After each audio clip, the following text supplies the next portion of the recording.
morning, everybody. Morning. How are you? We're good? This will be a little bit interactive, so hopefully we Gonna can try. have some energy and voices in the room. Although I think we need you both close to the microphone. Okay, we should be by. Okay. So you know I'm short, right? So like I see the screen and nobody else. I'll try to Yeah, once vacillate we in got this- between both. There you go. Okay.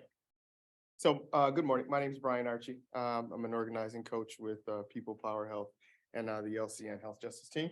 Yeah, and hi, my name is John Shaffer. I am a sociologist, but also community organizer who has been working with Brian for a number of years on health justice organizing. And and today we're really excited to introduce an approach, a leadership way of thinking about building social movements that's purposeful, that really drives forward leadership in this work.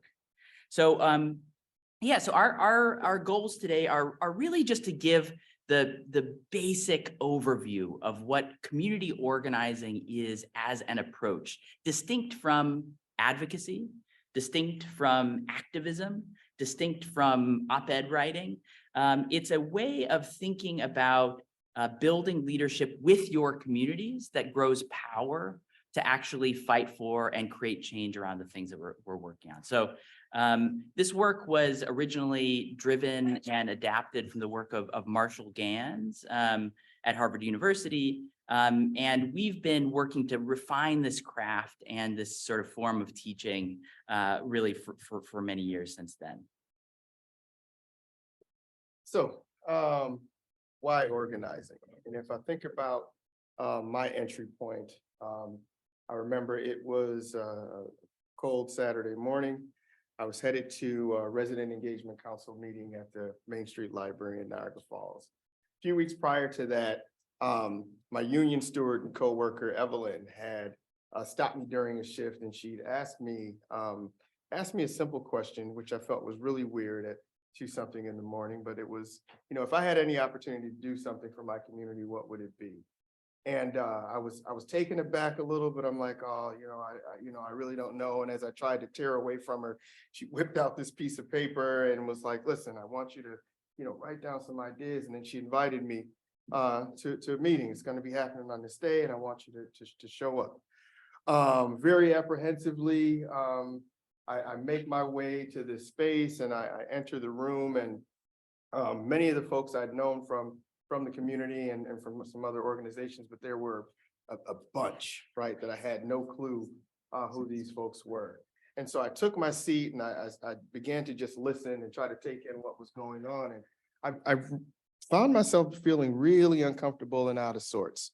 There were people who I'd known had no clue what was going on in my community, right? But they were making decisions that I had seen come to fruition without having any attachment to the people. And, in my feelings of being distraught and upset, it took me back to a few years before and put me in mind with the community center. So the center was a place in the then vibrant Highland community, Boys and Girls Club, where I'd held my first job, found friends, and really an opportunity to find an identity for myself. Several of the other people that I'd come up with had that same type of experience. But what happened to that space was it lost funding, became really dilapidated. The love that was poured into it kind of disappeared, and the doors ended up just shutting. The community and the people that it served actually lost this resource. And it's like, well, why? Why did this happen? Well, if I'm thinking about while I'm sitting in this, the space that I'm describing to you, we weren't organized. And I did not know how to use my voice. So I did nothing. I said nothing. I complained. But that was about it, right? There was no action. So fast forward back into this space, and as I'm listening to these people make these decisions without asking permission, without being inclusive, I ponder Evelyn's challenge to me, because that's what she actually did. She challenged and agitated my frame of thinking. Right? The question what can you do, was to move me from inertia and into action. And it was actually to bring a piece of hope, right? So I knew why I was there at that moment. It's to use my voice. My voice has power. Me and the folks that I was looking to, that I lived with, that I'd grown up with, that we are of value to our community. Powerful when we're together. And that kind of started my journey into, not what can I do anymore, reversing that lone wolf syndrome into how can we build power together as a people moving towards change. So that said, John's leaving me over here with the clicker, right? As we think about why we're here today. So what are some of the biggest challenges that we're facing regarding this health justice movement? Here we go. Housing, transportation, misinformation, absolutely, right? And I heard a lot about clean air yesterday. So again, I'm in Niagara Falls, and if you know anything about Niagara Falls, you talk about the falls and the plants, and they don't mix, right? So thank you. How do we begin to think about what we assume challenges are to what we are collectively looking to do together? And this is when we try to bring in the conversation about organizing. So what is organizing, if I asked anyone? Anybody have an idea?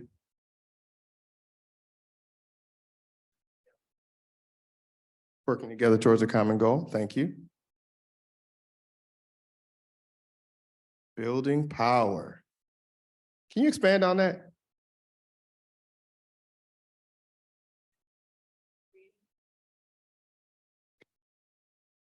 So I hear you talking about relationship building.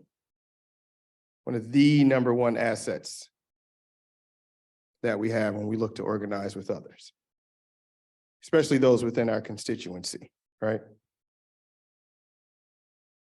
So everyone in here is a professional in their own right. And I think the field, the medical field in general, trains you a specific type of way. And usually it is for singularly for you to be the best, right? So you're researchers, data analysts, and fantastic at it, right? These are more tactics, though, I believe, that can be used in the organizing piece. So what we try to make sure to uplift is that, tweeting out, how we're feeling about a recent bill that just passed. It's not necessarily organizing. Facebook rants, which people do all the time, right? Because you need to hear my voice. It's not necessarily organized. It'll actually spread. This gentleman talked about misinformation and sometimes crush a movement that could be happening or generating because we're not doing it in an organized type of way. Thank you. So organizing as we see it is really turning the resources that we have, which somebody talked about, power, right? Into the power we need with each other. So that's that building relationships to really bring about the change that we are looking to see. And you'll hear this a lot during these few minutes about the we and not the I.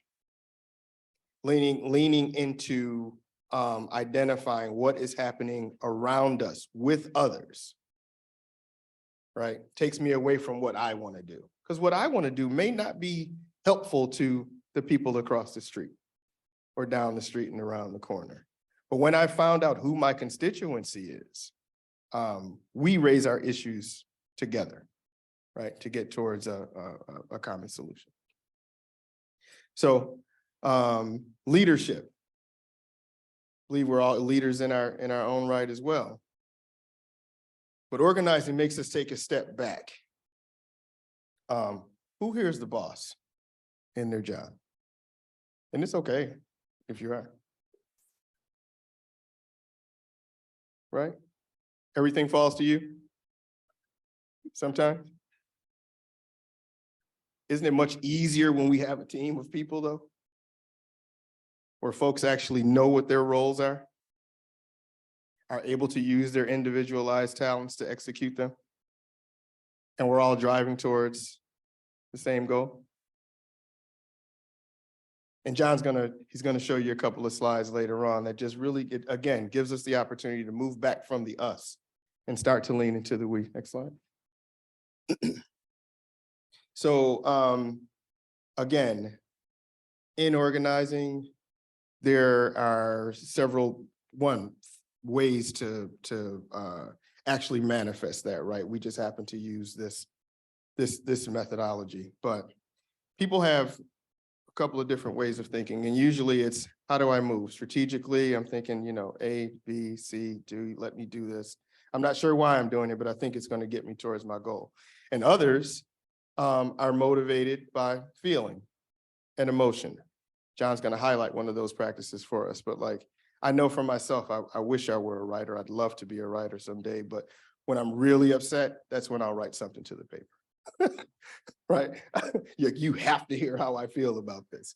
And it's not always the best thing to do. But when we combine that head and that heart work in a structured sort of way, it typically will get us to the place that we need to be. Next slide. And so organizing questions.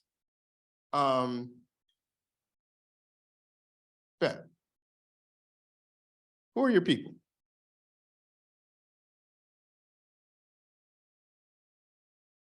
These are my people. These are your people? These are my. Why are these your people? We're all health professionals. Because we're all health professionals? All serious core values that drove us into the work. We do. Give me one of those values. Care about other people. Okay. Feel a responsibility for them. Feel responsibility? Yep. Why? Ability to speak to advice to people online. Cool. Why? That I can't say for everybody. I can say for me, because I come from a place of privilege. Some people took responsibility for me to get me here. So Okay. I feel that I have the capability to take responsibility for others. That's amazing. Can anybody connect with that? See a few hands. Thank you. Thank you for sharing. Who are your people? Someone close to me. Yeah, right here. California health professionals. California. What's the change that they're looking for? They're looking to, oh yeah, there we go. They're looking to be, to make an impact on climate change. Okay, I'm gonna back up. When you said California health professionals, all of Yes. them? No, the ones that are in climate health now. The ones that are in climate health now? Yeah. Right, and so there's a specific goal that you're looking to reach, right? Okay, and so your resources are? People. Each other, right? Each Yeah. other? Yes, each other. Resources from your profession? Yeah. Probably your organizations that you're connected to, Yes. right? So we see how this works. We figure out who are our constituents, which is sometimes the people that we're working with or the people we're looking to work for. What is the change that we need? And that comes from that collective conversation and looking to make a difference within our spaces. And then identifying our resources, which in organizing starts with the people, starts with us. We each individually bring something to the table, and connecting those resources, we hopefully will get us to our strategic goals. Mountaintop, but those peaks, so we can see those small wins as we move about. And so I don't know where the rest of our words are, but I know what they are, right? So what's the first thing that we want to do? What does your organization want to do? Want to win, right? Right? So baby steps to that mountaintop goal for you, which keeps people excited, keeps people engaged, right? Energized, ready to do. So remember, so like when you're organized, you got to remember to celebrate, but it's also about getting to that mountaintop. We would like to grow as an organization, as a team, meaning you have a core leadership team and everybody can't do everything. So at some point, we begin to extend our structure to others, to layer it. Really good example of that is thinking about like Obama's first campaign. How they had these little clusters that all work together, right? And then, next one. To get better as individuals, find opportunity to increase our own capacity to work and engage, connect with our constituents. It's a fun process. You guys are kind of quiet, but it's a fun process once we get into it. Okay, John? And just to illustrate, this is the organizing roadmap that we use, right? Starting out with storytelling, as I did a little bit earlier, just trying to give you a little piece of who I am. Relationships with somebody identified as probably our number one resource. Thinking about a strategy that will get us to where we want to go. And structure, knowing our roles, what's ours to do. And then getting moving, right? There's an overarching leadership practice, and I mean, that's coaching, but I think that travels the length of all of those as we move about. So I'm gonna turn it over to John. Great. Let him Thanks, jump in. Brian. Yes, sir. Yeah, so easy, right? This is easy stuff. We all know how to do these things. This is second nature. No, of course not. These are skills, right? That we learn, that we develop, and that we can get better at. And I think that's one of the things that Brian and I get so much hope from, is that all of us can become exceptional organizers and incredible community organizing leaders. But it really does start with this idea of storytelling. Who are we as individuals, and why are we called to leadership? Who are we as a group, as a constituency, and what are our values that are at stake at this moment? And why now? What's this moment in this day and age? Why are we called to action right now? This is really what we mean when we say public narrative. Let's switch. So as Brian said, leadership, we have a clear definition of what organizing leadership is all about. First of all, it's about accepting responsibility. So it's about a choice. That leadership isn't about a position in an org chart. It's not about a title. It's about a decision to step into and taking responsibility for a problem that you and your community are facing. But it's not, again, just about barking orders. It's about enabling others to work together in new ways to achieve a form of shared purpose in the face of uncertainty. And storytelling, again, is a leadership practice. It's not it's not something that we just naturally do, but it's a skill that we can get better at. And public narrative in particular draws together three forms of story. First, a story of self, which is a story of what's called you into leadership. Why are you choosing to take on this issue or not? These things are personal, and being able to share stories from our lives helps others to understand why we've stepped into those roles in the first place. But it's not enough to just, again, have a story of self. What is the story of this community? How did this community come together? How did this consortium come to be? What values were threatened that caused you to come together? How have you acted on your values in the face of those challenges? And again, why now? We heard an urgent call to action from Senator Markey just a minute ago that I think painted a very stark picture of the landscape that we're facing, right? And so being able to, again, competently, not in a list of never-ending statistics, but in real human terms, help others understand the urgency of this moment. This is the sort of framework, the bones of public narrative. Now, I'm not going to share a full public narrative, but I do want to share a bit about myself and share my story. And so think back to June 2016. It was a tough month for a bunch of reasons. But I was in the basement of an Episcopal church just off Capitol Hill in Washington, D.C. I was in the basement, and we were huddled together with a group of rabbis and nuns and nurses and doctors and rabbis. And we were huddling with a lawyer who was telling us about what was about to go down. We would definitely be arrested. We'd likely spend a night in jail. And I remember a cold sweat broke on my back. I was like, what am I really going to go through with this?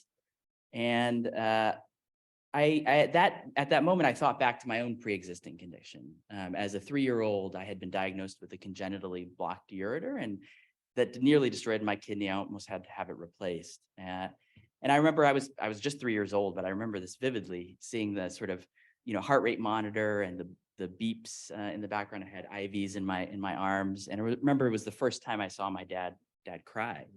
But I also remember our family gathered around myself and my family, my extended family. My church group came and brought food and helped us figure out the medical bills that were coming. And I remember, I got the care that I needed. I was able to get the surgery that I needed and was able to survive.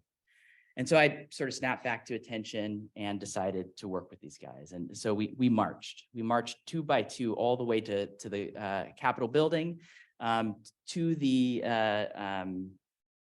gallery, and went through security up to the gallery.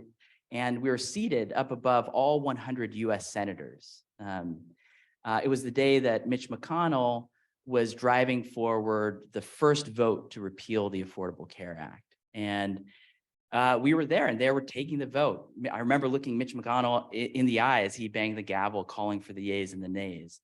And at that moment, all 15 of our activist friends stood up and screamed, "Kill the bill, don't kill us."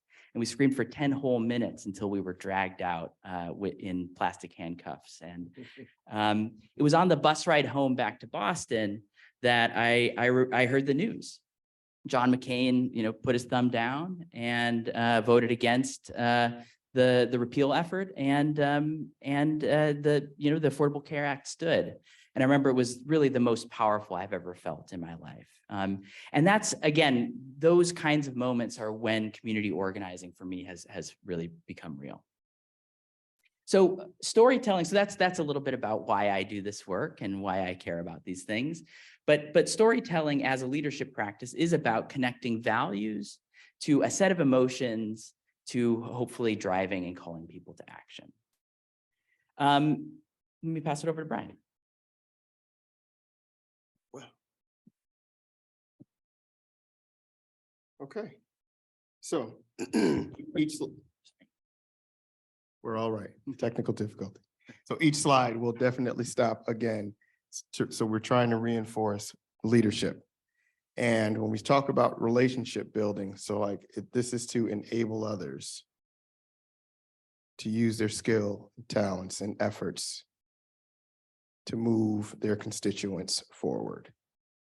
So who has anybody here ever been like networked? Loaded question, right? Have you ever been networked? Invited to a meeting and there was like already an agenda before you even got there, right? Most of the meetings that you get there where somebody. I think meetings should have an agenda before you get there. So do those meetings allow you to build relationships with those folks? Yes, Do they? All of them? yes. I'm not shy, and it's my. Here we opinion- go. It's my opinion that if you want a meeting to run well, you have to have an idea before you get started as to what you want to accomplish. So And then that's you need to make sure that everyone at the meeting has an opportunity to express their point of view openly. fantastic. And she's a rarity. Right? So when we start to think about organizing and how we get to the space of building relationships with others, it's about finding a space for trust and commitment. So I'll say that I've been invited to meetings where somebody was either trying to sell something or get me to join something, an effort that they were already doing, without figuring out if I even cared about the effort. Not necessarily a good use of time, right? And typically they left me without a commitment. Building a relationship is about finding common ground, which I heard you say, right? So that we're using our efforts to drive towards a common cause. Really critical in organizing. that the folks that we are working with actually believe in what's happening. And so there are many opportunities for us to build with our folks. And the initial one is the one-on-one, right? Inviting somebody out for coffee just for a few minutes of their time, right? Well, I might want you to come about. Maybe I need to figure out who you are.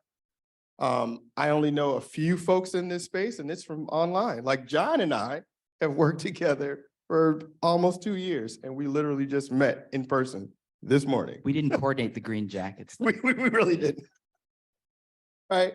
But it took maybe a couple of meetings to figure out that we both really cared about community, our communities that we came from, that we really value what the organizing practice can do when utilized correctly, and really cared about health justice wherever we are. So we're kind of hitched right now, right? So these are just a couple of ways for you to build those relationships and connect with others.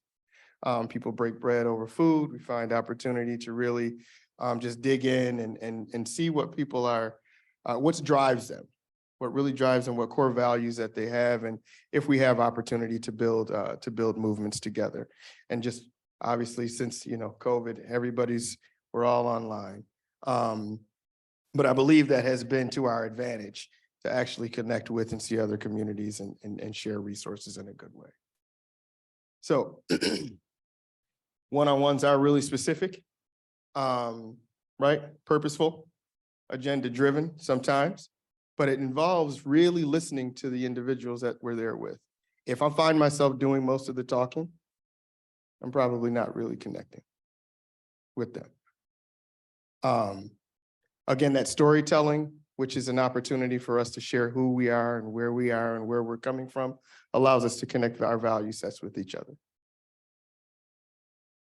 And during that, we want to make sure that, like, hey, while we may not be ready to, like go dig in the dirt together and run up and down the street and protest, we probably have opportunity to maybe meet again, just to share a few minutes to continue that conversation, to get us to the next phase. What it is not, definitely, right? A space where we have there's no agenda, there's no purpose, there's no reason. Like, so if I'm calling somebody and we're on the phone just for a few moments and I'm like, hey, what's going on? What are you doing? Thank you. By the way, would you like to come to? Get out of here. Right? And selling. Like, we shouldn't have to sell anybody on a cause if it's something truly that they value. Great. John? Yeah. So story, relationships, and then building shared strategy is the next sort of topic that we teach in community organizing. And again, going back to our definition of leadership, leadership is about accepting responsibility for enabling others to achieve shared purpose. The question is, how do we actually achieve this shared purpose? You have to have a strategy. And strategy for organizers isn't it's not like a document that you have up on a shelf. It's a practice. It's an ongoing, iterative set of lessons that we build together with our people. And it's first about turning the resources that you have. You all are a resourceful community, right? You're connected to big institutions. You have access to lots of people. Turning the resources you and your people have into the things that you need, the power that you need to get what you want, which is the change and the specific goals that you're fighting for.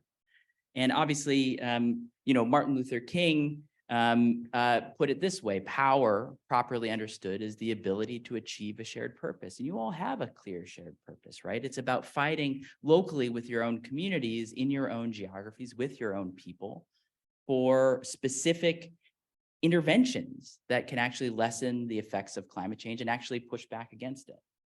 And as we already said, every campaign should work to win, grow, and get better over time.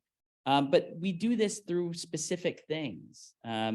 We develop campaign timelines. And here's a really just fantastic example, which we won't spend too much time on right now, from a union contract fight at Cedars-Sinai Hospital in California.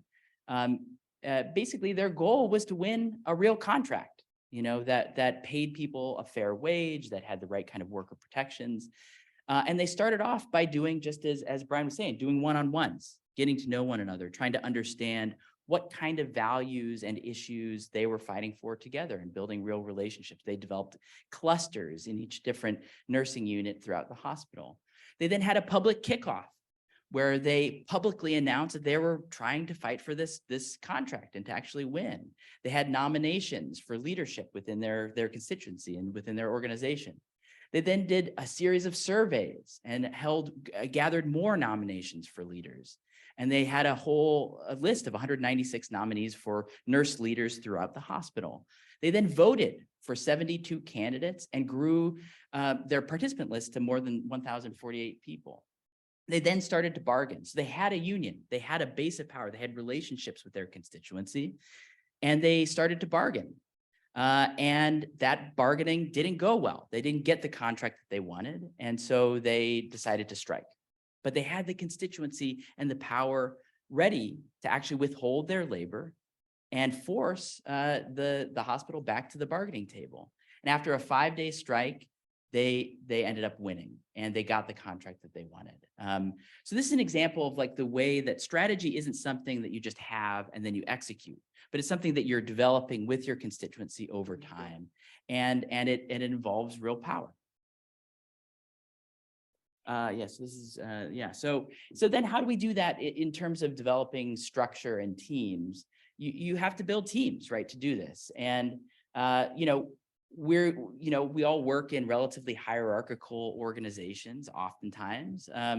The way we think about organizing leadership is really in terms of this interdependent model, what we call a snowflake. So rather than having leadership models that are about,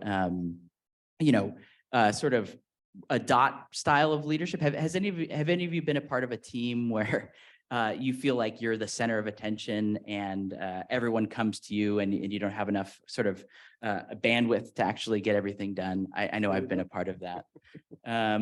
Or a kind of leadership where you've got one person at the top and everyone else follows them.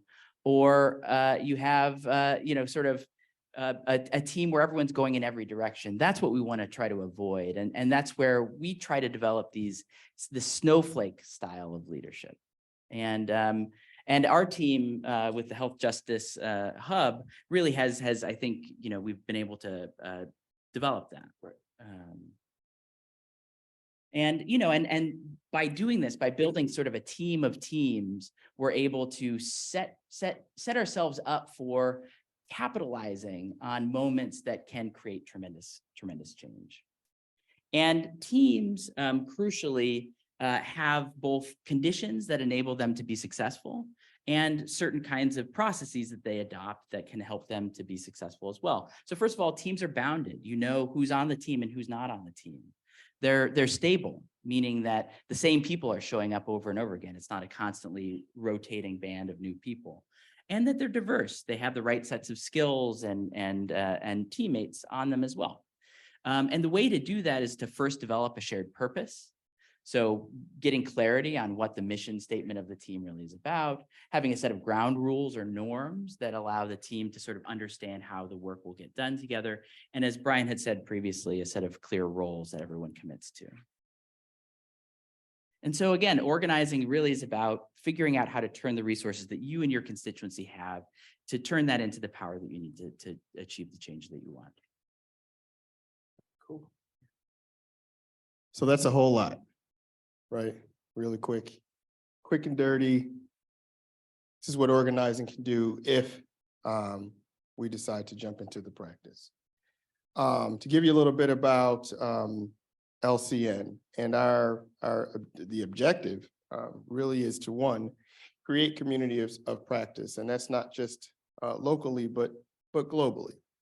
To really engage with individuals, organizations that one, want to organize in this relational type of way. Pique the interest of those that have been maybe associated with it and don't know what it is by inviting them into workshops or other sessions that we may have going on, and then really expanding as best as we can not LCN necessarily, but the practice, bringing folks into an opportunity to really build power within their spaces and with their constituencies. This really just highlights some of the member organizations that are here. John previously and I am currently a coach with the Climate Health Organizing Fellowship, which is associated with Cambridge Health Alliance and Harvard. And we just had a couple of alumni leave out that were a part of that fellowship last year. And it really is an opportunity or entryway, if you will, for folks working in climate justice to really zoom in on the organizing practices. They do have other services in terms of one-to-one coaching with your campaigns or individually through public narrative, practice sessions with other organizational groups and or the health justice team. There is a resource center really to dive into case studies that either some of us have been a part of or some of our partner organizations that maybe help to highlight some of the things that you're fighting within your communities. And that's just a fun picture for our health justice team after one of our workshops. Yeah. So, just before we leave, and to reiterate, for all the soon-to-be organizers, right, that are ready to fight the fight that we've been hearing since yesterday's sessions. Let's lead with who are our people. We nail that, the rest of it falls in the line. If we nail that, what is the change that they need, right? Us collectively, making sure that we're not the lone wolf running out here and I'm going to change the world by myself when I could really just be upsetting the balance of things. And strategizing, once we get those two questions answered, how will we get there together? So John and I, we thank you so much for your time this morning. Peace and blessings. Yeah.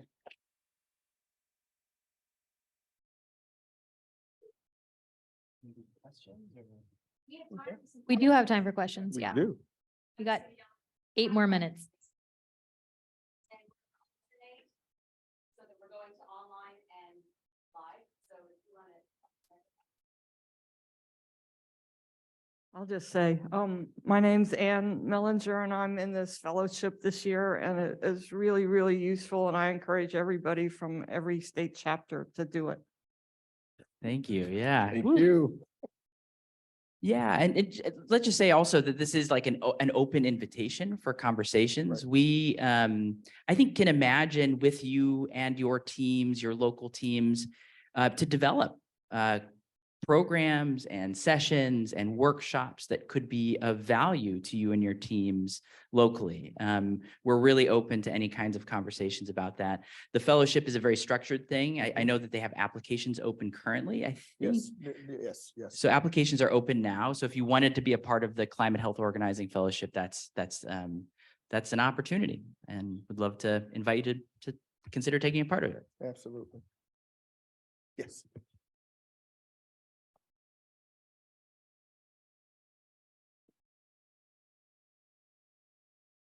There we go. Hello. Yeah. Hello. Okay, so my name is Ed Maybeck. I am one of the team of people who originally started to organize the Medical Society Consortium on Climate and Health. Medical Society Consortium, Climate and Health. Okay, so our mission was to organize, to invite in and work together to organize medical societies to work together to address climate change as a human health issue. And we've done that, and it's been great, and we continue to do that, and we will continue to do that because it's important. Yes. And we're making progress. But something absolutely remarkable happened in the process, something that we didn't plan to happen. It just happened. And that is that people in this room and many, many others who aren't in this room decided to self-organize in their own states. Yes. So we've got Climate Health Now from California, we've got Illinois, we've got Virginia, we've got South Carolina, North Carolina, Florida, New Mexico, Nevada, on and on and on. There are now 25 states that have either health professionals in 25 states who have either self-organized and are kicking ass, doing Nice. incredible work. The Virginia Clinicians for Climate Action defended this in the current the now completed legislative session in Virginia. They defended the Virginia Clean Economy Act, which they helped to pass, which took Virginia from a back of the pack state to being a front of the pack state in terms of decarbonizing our economy and thereby helping protect human health and well-being. So I guess I'm throwing it out there, not so much as a question to you guys, but as a question to you guys. Like, this is the most incredible thing that I've ever seen happen. And from where I sit, it happened more or less spontaneously, organically, and it's having an incredible impact. So I would love to hear your thoughts about what is it that brought you in to make this happen? And what can we do to help you make it happen even better? And what can we do to help it happen in the other 25 states that have not yet self-organized? So I hope you consider that a friendly question, building on the conversation that you helped us get started here this morning.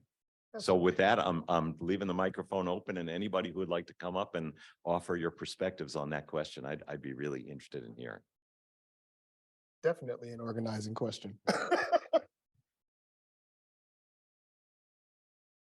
I'm from Illinois, and it was the breakouts during the pandemic. So when you went virtual with these conferences during the pandemic, because I had been looking at this meeting for a long time, but could not come out.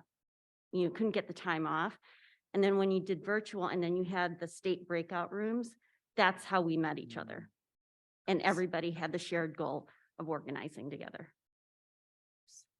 Nice.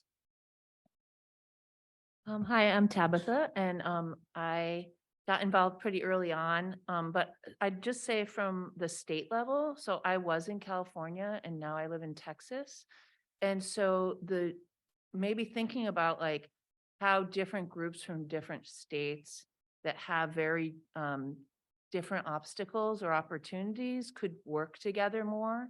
Because I think that like what we were doing in California is just, it's so different than what we have to do in Texas. And so those types of tools would be really helpful, or just opportunities to network with other states that are in similar situations. Can I give a shout out? And if Bev Harp can stand up.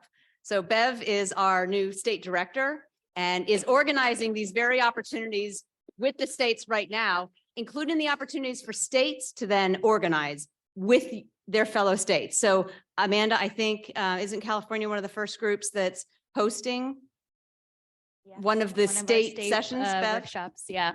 Yeah, so we do. We have been building this year opportunities for states to learn from one another and to come together, because there are a lot of similar organizing challenges and identifying your people and bringing them together and figuring out what the change is that is most needed at that point in the state. So if you're in this room and you are not involved in a state group, that should probably change. So you should come talk to me and we can get you set up. Sounds like a call to action. By my air while I still have a chance, because We have Wisconsin Clinicians for Climate Action in the room. We've got New Hampshire, I'll get the name wrong, New Hampshire Health Workers for Climate Action in the room. These are incredible. What they are doing is absolutely mind-blowing in terms of bringing together in little tiny New Hampshire. I don't even know how many people there are in New Hampshire, but there are more than 6,000 health professionals in the New Hampshire Health Professional Organization. Just remarkable organizing. That's wonderful. A lot of one-on-ones. A lot of one-on-ones went into that.